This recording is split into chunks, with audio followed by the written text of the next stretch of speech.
cold exposure, cold water, cold showers, cold weather. I get a lot of that here in Canada. That's awesome. I forgot. Yeah, you're in Canada too, because that's already cold. So that's a cold exposure in itself. Yeah, I've inadvertently been partaking in this since birth. Is that more of like a leeway into your cold showers because it's already cold outside? You're kind of already adapting a little bit in a way to be more prepared. But then when you jump in, it's like, hold on, this is a little different, but not too bad. Yeah, well, in winter, like I just don't do cold showers at all. You know what I mean? Right. Even now, after understanding the benefits and being very involved in it, it's not something I've done. You know, like I've been so consistent since about March, totally aligned with when the weather starts to get warm here. And going into winter again this year, I just don't see how I could keep it up. I don't think it's beneficial, right? There's the good amount of stress that your body goes into with the cold exposure. But then on some level, there's just like insanity, right? Like if it's winter, it's freezing cold outside. And when it's that cold, I mean, taking cold showers is just kind of a little too extreme. That's actually kind of interesting because, as you know, throughout my YouTube, I've done like the Wim Hof 40-day challenge. And for anyone who doesn't know out there, Wim Hof, he's known as the Iceman, basically can withstand insane temperatures that are like, it's negative. We don't even know. It's like, he's in there for 20 minutes and it's absolutely wild. Like, so they call him the Iceman. But just recently throughout this 40-day challenge that I did, I got a comment that said, well, if it's wintertime, Jake, do you really have to take cold showers? And I thought about this. I'm like, that's actually a good question because when I did the 40-day challenge, I didn't do it during the wintertime. I just did it throughout the summer. Yeah. And I was like, oh, I didn't think about that. So I kind of thought and I said, I guess you don't have to, but if you do, it's even more of a test on the mind if you think about it. It's already wintertime. You're going to be, obviously, if you're in your house, you might have, maybe heated up. It might be a little warmer, but you're getting out and you're still in that environment where it's wintertime. It's going to be even colder. So if you want to actually look at it at a different perspective and say, this is a perfect opportunity for me to take time to enhance the cold exposure experience because it's winter. I thought about that. Yeah, that's totally true. And Wim Hof, I mean, yeah, he lives in Holland, I think. And, he's out there climbing mountains in his shorts. It's not a seasonal thing for him, right? It is cold exposure all year round.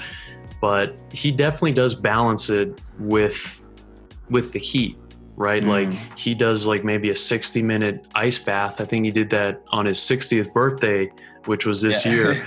And then, he's showing like that's extreme. 60 minutes is pretty extreme. But afterwards, he goes into the sauna right there, right? So you definitely need that balance. Something about that cold heat dip, I don't know what it is. I've only done like a little research and like kind of behind it, but something with, obviously blood change, you're in that cold water. If you're as extreme as Wim Hof doing it for those 60 minutes and then jumping out into that sauna, that perfect exchange is amazing. And something I kind of want to add in here too is working out.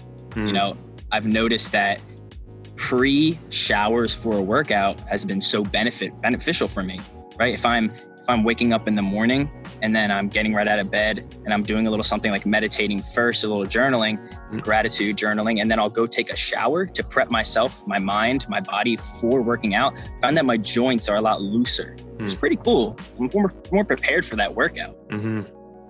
Yeah, and also the after workout cold shower as well.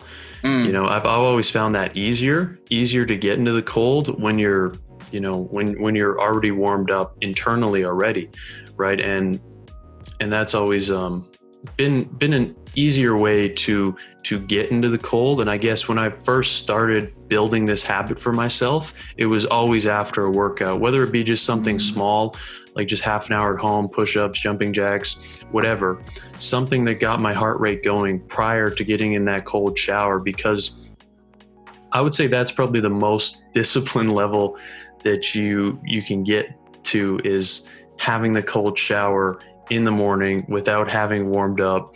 That takes definitely the most mental discipline to get in there. But once you do that, you are so prepped to take on anything like a workout or whatever it is you're doing that day. I was just listening to a podcast. I'm not sure. I feel like you do. Do you know who Dr. Rhonda Patrick is? Yeah, for sure. Numerous podcasts with Joe Rogan, right? But yeah, Joe Rogan. I was listening to one of her podcasts about cold exposure, and she was actually mentioning something about working out, taking that cold shower after working out. And the one thing to be wary with is that to take that cold shower afterwards, you want to make sure it's something, if you're doing like an extreme workout that day, right? If you're doing like, which I don't really recommend, but it's like those 2-a-days, those football players do like the 2-a-days, the extreme, their morning and afternoon, they'll go work out again. That's a perfect time to actually do the cold shower because it's more of a regeneration, right? Recovery type thing with a cold shower hitting your body, or a cold plunge is more ideal because you're submerging your whole body within that, and just sitting there and basking, making sure you're focusing on that breath. But those short workouts is something to be wary of. But if it's something like an intense long workout, definitely look into that afterwards for that cold shower effect. Rhonda Patrick, from her, I learned about the concept of heat shock proteins with saunas as well. Yep. Heat shock proteins is actually cold shock proteins as well, which I didn't know. I just recently found out. Makes sense. It does. Yeah, no, it really does. And I think that's one of the things that we kind of don't like focus on a lot is that we can adapt, right? We adapt in so many ways, right? We adapt learning how to play an instrument. We adapt learning a new exercise. The one thing we don't adapt is temperature regulation. Kind of think about it, right? We don't train ourselves to become adaptable to actual temperature, right? We just kind of fear it in a way, like cold, we fear a lot of times. And I think that's one of the things we kind of have to think about and kind of look at it at a different perspective when going into it. It ties in also to just that limitless mindset, right? Like, why do we put these limits on ourselves? Like, why is it that whatever temperature is too cold and then whatever other temperature is too hot? Like, who puts those boundaries on us? Right? Like, it doesn't really make logical sense. To an extent, right? Obviously too hot is too hot, too cold, but it isn't so binary as we really make it seem, and you always got to be inside and climate controlled, all that stuff. It can't be good long-term, considering that as humans, we've made it this far by being able to endure, radically different and varying temperatures. So at this point, collectively, we're all like sheltering so much and being just one temperature, I'm sure there's going to be some negative effect of that's just unforeseen by our short-sightedness to always be comfortable with our temperature. All the time, we grew up as wilders outside, right? That was our base land. Now we're inside a house. So to kind of revert that way to change is huge, and something that I think we should definitely take note of. But Jack, I'm kind of curious, what are some ways that like you can give people tips to going into taking that first plunge or that first cold shower, right?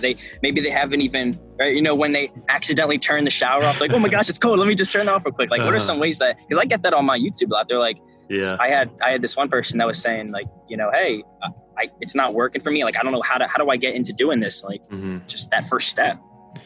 Yeah, well, definitely